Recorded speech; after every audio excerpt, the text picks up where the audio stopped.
Mark Zuckerberg just fired 8,000 people. Not restructured, not optimized, fired. And he did it at 4 in the morning. Seriously, employees in Singapore got their layoff emails at 4 a.m. local time. Because nothing says we value you like getting career-ending news before your alarm clock goes off. American workers got a slightly classier version of the same gut punch. Meta told them to just stay home that day. Work from home, which is corporate for don't come in. We don't want witnesses. 8,000 people, 10% of the entire company, gone in one memo. And here's the part that should actually scare you. This wasn't a bad quarter. This wasn't a failing company. This was Meta, one of the most profitable businesses on the planet, cutting a tenth of its workforce on purpose. Strategically. Happily even. Why? 2 words. You already know them. Artificial intelligence. Welcome to the video where we find out if the robots really are coming for your job. Using Meta as Exhibit A. 8,000 jobs. One company.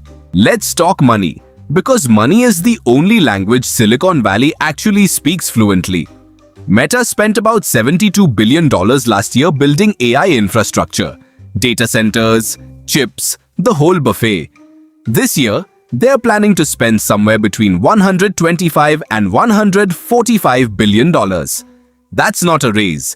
That's basically doubling the bill. So picture Meta's finance department like someone who just maxed out one credit card and responded by applying for 2 more with higher limits. Where does that money have to come from? It doesn't just appear. Someone has to pay for $145 billion in server racks and GPUs. Turns out, the answer was your co-worker's salary. 8,000 salaries to be exact. Meta's own CFO admitted on an actual earnings call that they genuinely don't know how big the company needs to be anymore. Let that sink in. The people running the company don't know the final headcount. They are just cutting first and figuring out the math later. That's not a strategy. That's throwing darts at a spreadsheet blindfolded and calling it efficiency. Zuckerberg didn't hide the reason. He put it in writing. In the internal memo, he basically said 2026 is the year AI stops being a cute chatbot toy and starts actually replacing what teams of people used to do. His exact framing was that projects which used to require entire teams can now be pulled off by one really talented person armed with AI tools. Translate that out of corporate speak. A task that used to need 10 employees now needs 1 employee and a subscription. So if you're picturing the old org chart as a pyramid, imagine someone just came in with a leaf blower and knocked off the bottom 90% of it. And to be fair to Zuckerberg, he wasn't gloating about it.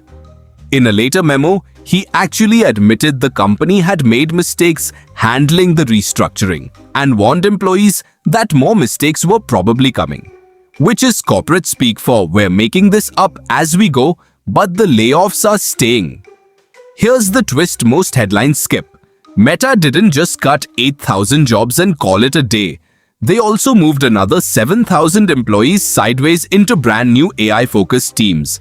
Names like Applied AI Engineering and Agent Transformation Accelerator. Yes, that's a real team name. Somewhere in Menlo Park, there's a whiteboard that says Agent Transformation Accelerator.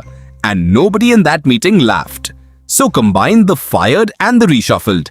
And you're looking at roughly 15,000 people whose entire jobs got rewritten in a single announcement. That's close to a fifth of Meta's whole workforce touched by this one move. It's less AI replaced humans and more AI reorganized humans into whatever shape currently serves the AI. Meta's own chief product officer described the internal atmosphere using the word brutal. Not a competitor, not a critic. Meta's own leadership called their own restructuring brutal out loud on the record. When your own executives are using words like that, you know it wasn't a smooth transition. It was a controlled demolition with a PowerPoint. Let's zoom out from the spreadsheets for 1 second, because actual people lost actual jobs here. Meta is offering laid-off US employees 16 weeks of base pay, plus 2 extra weeks for every year worked. which sounds generous until you realize it's basically a goodbye gift wrapped around a pink slip. And the engineering and product teams got hit hardest, which is almost poetic. The people who spent years building Meta's platforms got shown the door by the very AI systems those platforms helped fund. It's like teaching your replacement how to do your job, except your replacement doesn't need lunch breaks, healthcare, or a reason to keep showing up. Meanwhile, the employees who survived and got shuffled into these new AI teams aren't exactly celebrating either.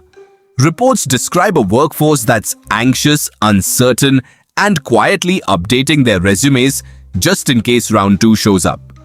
And leadership itself has hinted more rounds could be coming later this year. Nothing says job security like your CEO refusing to rule out another layoff before the year even ends. Before you assume this is a uniquely Meta problem, take a breath. It's not. It's an industry-wide bloodletting with better branding. Amazon cut 16,000 jobs earlier this year. Cisco cut 4,000. A fintech company called Block slashed roughly 40% of its entire staff. Zoom out further and the number gets almost cartoonish. Tech companies have already cut close to 110,000 jobs across more than 100 companies this year alone. And that's on top of about 125,000 cuts industry-wide just last year. So this isn't a Meta glitch. This is the new operating system for the entire tech industry. AI investment goes up, headcount goes down, and executives call it efficiency with a straight face. Meanwhile, Meta's own stock is down for the year, underperforming basically every other major tech company except Microsoft. So even after all this cutting, Wall Street still isn't fully convinced Meta's AI bet is paying off yet. Which raises the actual uncomfortable question nobody wants to say out loud: what if all this pain isn't even guaranteed to work? Here's the honest answer, and it's messier than a clean yes or no. AI isn't walking into offices and personally firing people. What's actually happening is executives are using AI as the excuse and the tool at the same time. The excuse to cut costs, the tool to justify why fewer humans are needed to hit the same targets. One researcher watching this trend pointed out something worth remembering. Layoffs like this can also function as a pressure tactic, a way to scare the remaining employees into working harder and adapting faster. Fear is cheaper than raises.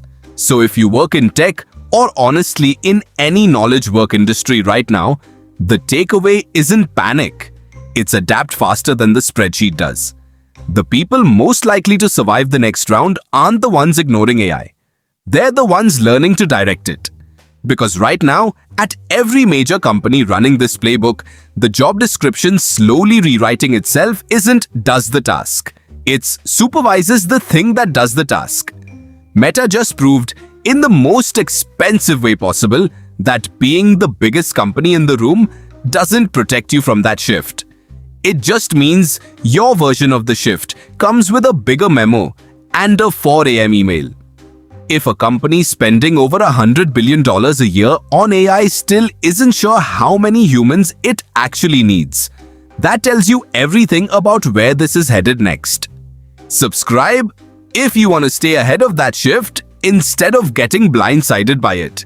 Because the next memo like this is already being drafted somewhere, right now, while you're watching this video. Here's the uncomfortable truth nobody puts in the press release. Every single one of these companies is telling you the same story on repeat. Cut jobs, blame efficiency, point at AI like it made the decision on its own, from some server room without a single human signing off on it. It didn't. People signed off on this. People with names, corner offices, and quarterly bonuses tied directly to how thin they can make the org chart. So the real skill in 2026 isn't learning to use AI. Everyone's doing that already. The real skill is learning to read a memo like this one and see the decision hiding behind the buzzwords before it becomes your problem. Meta just handed the entire industry a playbook. Cheaper headcount, bigger AI budget, softer language. Expect every other logo on your resume to run it too. If this breakdown helped you see through the next one before it drops, That's exactly what this channel is for. Hit subscribe, keep your eyes open, and I'll see you in the next one, hopefully before the next memo does.